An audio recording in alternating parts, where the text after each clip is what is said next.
Le chapitre 25 du livre de l'Exode rappelle que Dieu donne l'ordre à Moïse de faire réaliser un chandelier tout en or, du poids d'un talent, soit 52 kilos d'or massif. Ce chandelier avait une branche centrale et 3 branches de part et d'autre. Nous avons là une image de l'Église. La tige centrale nous parle du Seigneur et les branches du peuple de Dieu.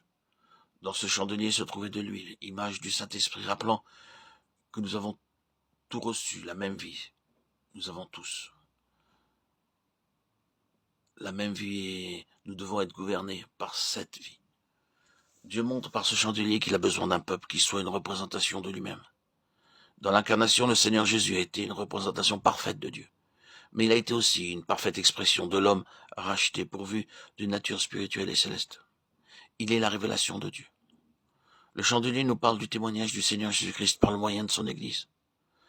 Dans le premier chapitre du livre de l'Apocalypse, lorsque Jean entendit la voix de Dieu comme une trompette, il se retourna et vit 7 chandeliers avant de voir le Seigneur. Ce qui montre que son témoignage par son Église est le fardeau de Dieu, sa préoccupation. Il désire un témoignage qui soit l'expression de sa propre nature. Il veut que l'Église soit une révélation de lui-même. Si l'Église n'est pas cela, elle n'est rien du tout et notre vie n'a guère de sens. L'Église doit être une révélation de la pensée de Dieu telle qu'elle est exprimée en Jésus-Christ. Christ est la tête de son corps, la tête de la maison. Comme membre de cette maison, notre vie doit être amenée à la ressemblance du Fils de Dieu. Notre vie doit être une vie d'entière consécration. Ce chandelier représente le témoignage du Seigneur par son Église. À la suite de cela, il est question des Lévites en relation avec le peuple d'Israël. Si le chandelier nous parle du témoignage du Seigneur Jésus, les Lévites, eux, représentent l'instrument par lequel ce témoignage va être présenté et exprimé. Les Lévites sont ceux qui ont répondu lors de l'appel de Dieu. Ils ont été placés sous l'autorité de Dieu et donnés à Aaron, le souverain sacrificateur. Lorsque nous faisons don de nous-mêmes, nous sommes donnés par Dieu à Jésus-Christ. L'évangile de Jean, chapitre 15, rappelle « Ce n'est pas vous qui m'avez choisi » au verset 6 du chapitre 17. « J'ai fait connaître ton nom aux hommes que tu m'as donnés du milieu du monde. Ils étaient à toi, et tu me les as donnés, et ils ont gardé ta parole. » Les Lévites ont été donnés à Dieu. Ils étaient les représentants de la pensée céleste de Dieu. Comme enfants de Dieu, nous devons devenir par notre offrande à Dieu le peuple de son témoignage.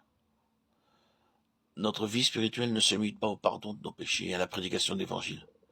C'est pourtant fréquemment ce qui se passe. L'homme naturel qui est en nous annonce l'Évangile. Nous sommes tous enfants de Dieu, nous avons la vie éternelle, le Saint-Esprit. Mais c'est encore l'homme naturel qui agit. C'est tout autre chose d'être le peuple de son témoignage, et les Lévites représentent cela en relation avec la pensée pleine et entière de Dieu. Rappelons ce qui les concerne selon le verset 7. Voici comment tu les purifieras. Fais sur eux une aspiration d'eau expiatoire, qu'ils fassent passer le rasoir sur tout leur corps, qu'ils lavent leurs vêtements et qu'ils se purifient. Quelle est la signification de ce passage? Le rasoir devait éliminer le système pileux qui représente la force de la vie naturelle. Ils étaient appelés à suivre Dieu dans la puissance de sa vie. Ils devaient aussi laver leurs vêtements. Par l'action de la croix, nous changeons d'habitude et devenons différents. Ils étaient mis à part pour le Seigneur lui-même, exclusivement pour servir Dieu. Ils représentaient tout le peuple d'Israël auprès de Dieu. Ce que la nation aurait dû être, seuls les Lévites le furent.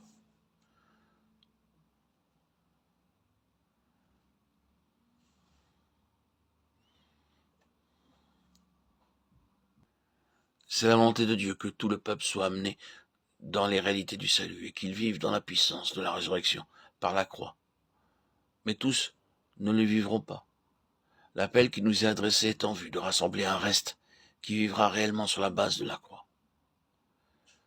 Selon ce qui est écrit, tu feras approcher les Lévites devant l'Éternel. Les enfants d'Israël poseront leurs mains sur les Lévites. Aaron fera tourner de côté et d'autre les Lévites devant l'Éternel, comme une offrande de la part des enfants d'Israël.